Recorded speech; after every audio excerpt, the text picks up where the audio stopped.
HiTune X6 – это самые новые и продвинутые наушники у Ugreen, которые предлагают насыщенный мощный звук с упором на бас и оснащены активной системой шумоподавления. Они позиционируются как улучшенная версия HiTune X5, о которой я рассказывал совсем недавно, но в реальности общего между ними совсем немного, и фактически это совершенно иной звук и, соответственно, иная целевая аудитория.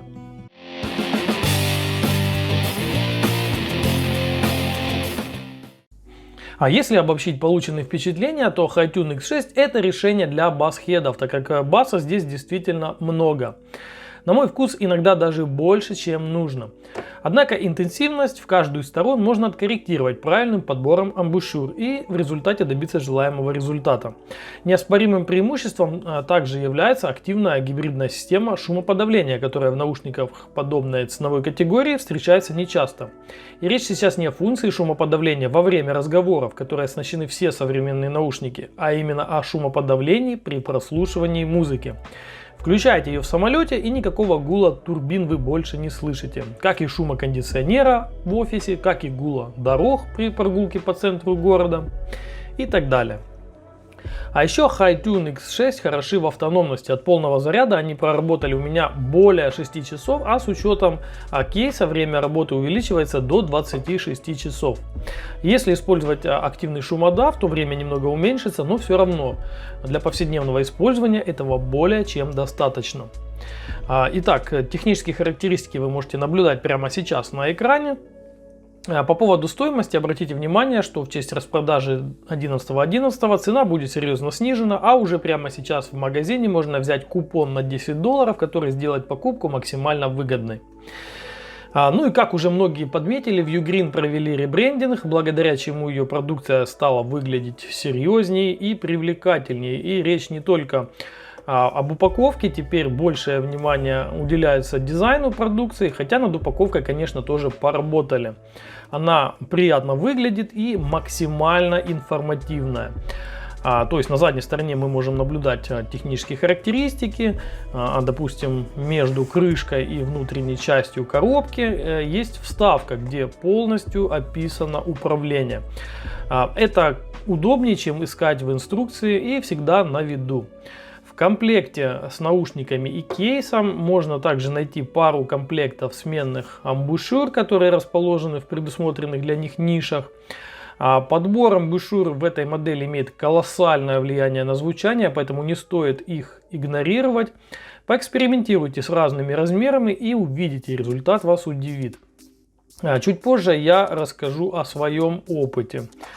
Также внутри можно обнаружить кабель коротенький для подзарядки кейса и различную документацию. Опять же, там гарантийный талон, инструкция пользователя здесь есть. Ну, давайте перейдем к кейсу. Кейс выглядит современно, в дизайне чувствуются мотивы Apple. Рядом с дорогим iPhone он не будет выглядеть дешевкой. Молочный светодиод по центру мягко подмигивает, показывая процесс зарядки. Сам корпус у нас полностью пластиковый, хотя визуально графитовый цвет не отличить от металла. Крышка черного цвета удерживается в закрытом состоянии при помощи магнита.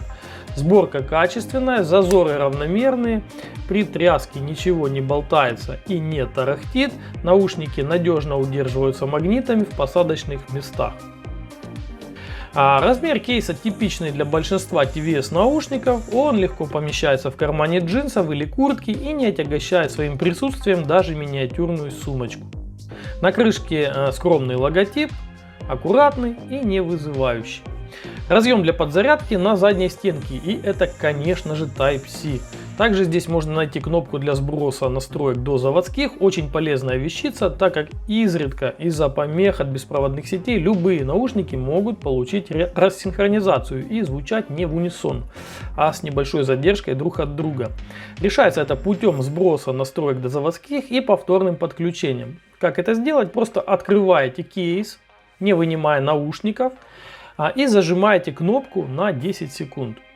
А как вы думаете, что можно сделать с наушниками, у которых нет такой кнопки? Пишите свои варианты в комментариях. Посадочные места не подписаны на левое и правое, но по-другому наушники физически просто не установить. Вот так вот они достаются и устанавливаются. Дизайн хочется похвалить. Все просто, но со вкусом. А как и в случае с кейсом, пластик здесь графитового цвета, визуально напоминающий металл. Настоящий металл, конечно, был бы холодным и тактильно неприятным, не говоря уже о том, что экранировал бы сигнал. Ну а так имеем симпатичный внешний вид и практичное исполнение. Корпус условно состоит из двух овальных частей, внутренняя содержит драйвер, внешняя плату с чипом и аккумулятор. Сенсорная зона сосредоточена в районе логотипа U и довольно крупная по площади, а вот управление специфическое, состоит из одинарных, двойных, тройных и даже четверных касаний. Из-за этого бывают ложные срабатывания. К примеру, вы хотите переключиться в игровой режим, а для этого нужно произвести 4 касания. Ну, например, последнее уходит немного в сторону и получается тройное, то есть переключается трек на следующий. Вот так вот. Ну, если говорить предметно, то управление выглядит таким образом. Одинарное касание — это play-пауза, двойное — это увеличить, уменьшить громкость, тройное — переключить трек вперед-назад, четверное — переключать нормальный и игровой режим. Значит, если сделать длительное касание, наушники включат или отключат активное шумоподавление. Ну и во время входящего звонка одинарное касание для приема, длительное касание для отбоя. Для шумоподавления используется гибридная система RCV 4.0, которая состоит из 6 микрофонов по 3 штуки на каждом наушнике. В чем заключается ее гибридность, непонятно, да, и информации по поводу RCV 4.0 в сети я не нашел. Поэтому очень похоже, что эти термины придумали маркетологи для красного словца. А как по мне, то это самая обычная активная система шумоподавления. Да, она работает, она существенно срезает низкочастотные шумы вроде гула, например, транспорт, шум вентилятора в компьютере, гул двигателей самолета. Все это словно исчезает при включении функции. Гораздо хуже давятся средние частоты, например, разговоры и гомон толпы приглушаются, но лишь частично. Ну а с высокими не происходит абсолютно ничего, поэтому в метро остается слышна звонкость, в то время как такой общий гул уходит. В общем, типичная картина для наушников с шумоподавлением в начальной ценовой категории. Так, давайте посмотрим на звуковод, потому что это очень важный элемент, и он здесь укорочен. Это, кстати, весьма сильно влияет на посадку. Получается что-то среднее между внутриканальным типом и обычными вкладышами. Наушники входят в слуховой проход, но весьма поверхностно, что первоначально вызывает желание вставить их поглубже. Но поглубже не выйдет. Да и нет смысла, так как даже в таком состоянии они действительно очень громкие и басовитые.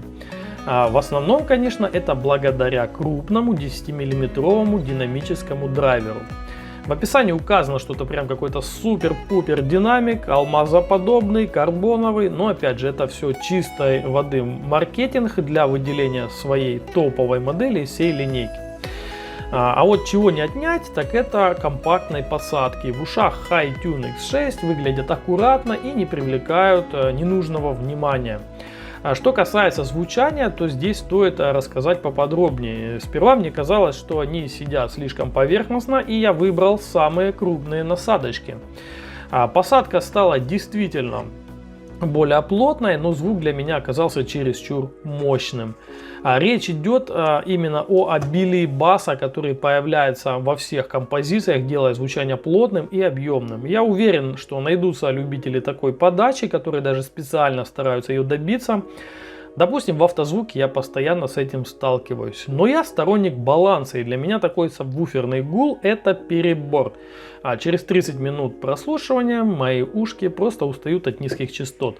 Тогда я вернулся к средним насадочкам, и, о чудо, звучание сильно выровнялось и стало более сбалансированным. Мощные удары остались на месте, но вот гул баса стал заметно слабее, и я бы сказал, что он стал таким, каким должен быть. Остальной характер звучания остается неизменным. Перед нами классическая V-образная АЧХ с усиленными низкими частотами и приподнятыми верхами в зоне разборчивости. Верхние частоты ненавязчивые, не вызывают утомляемости. А середина, как мне показалось, нейтральная, возможно, лишь малость отдалена от слушателя, чтобы акцент смещался не на голос, а на музыку и бит. В общем, наушники отлично подходят для современных жанров и популярной музыки, а вот классика и джаз звучат в X6 довольно скучно. А также наушники отлично показывают себя в играх, где спецэффекты вроде взрывов и выстрелов звучат очень реалистично.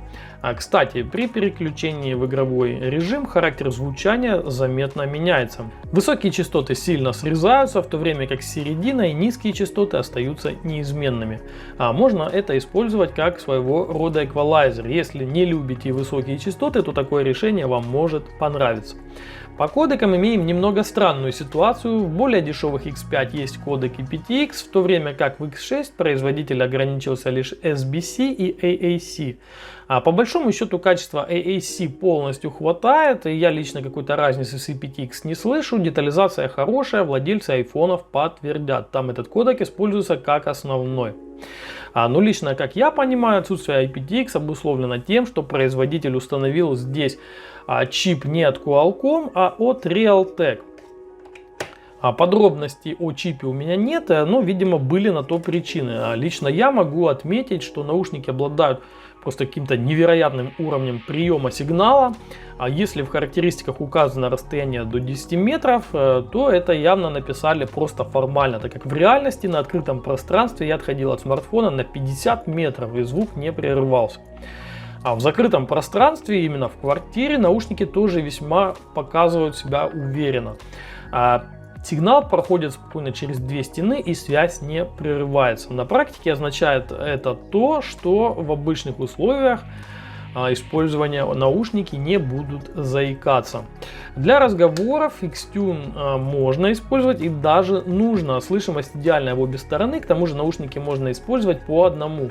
Автономность на весьма серьезном уровне, без использования шумодава. На громкости около 60-70% они работают более 7 часов от одного заряда. Производитель обещал даже меньше, 6 часов, но это при громкости 80%. Плюс от самого кейса еще минимум трижды можно зарядить. С использованием шумоподавления время работы, конечно, немного уменьшается, но в общем, если вы слушаете музыку 1-2 часа в день, то заряжать будете не чаще 1-2 раз в месяц. Ну а для игр и просмотра видео наушники тоже хорошо подходят, так как задержка заявлена на уровне 50 миллисекунд. Небольшой тест на задержку звука в нормальном игровом режиме смотрите прямо сейчас.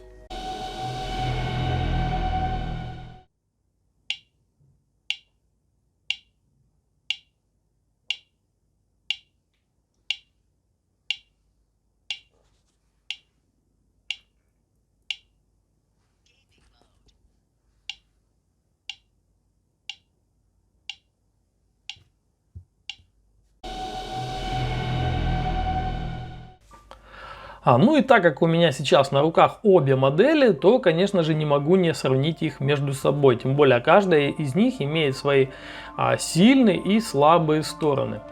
По звучанию они с одной стороны разные, с другой стороны очень похожие. Похожи тем, что имеют акцент на низких частотах и очень басовитые.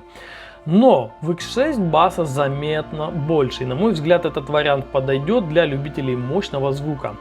X5 же такие более универсальные, менее агрессивные и в совокупности с хорошим басом они имеют весьма неплохие высокие. То есть при прослушивании мне даже показалось изначально, что это гибриды. По внешнему виду они кардинально друг от друга отличаются. X5 у нас глянцевые, выглядят технологично, а X6 у нас такие вот матовые и выглядят более строго и более аккуратно.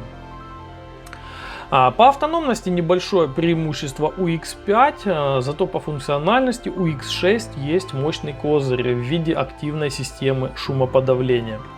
Ну, в общем-то, обе модели получились весьма удачными, как в плане звука, так и в плане внешнего вида. Хотелось бы, конечно, увидеть приложение с возможностями перенастройки управления, так как оно весьма здесь специфично, но в остальном никаких проблем. Для Ugreen это очевидный шаг вперед по сравнению с предыдущими моделями.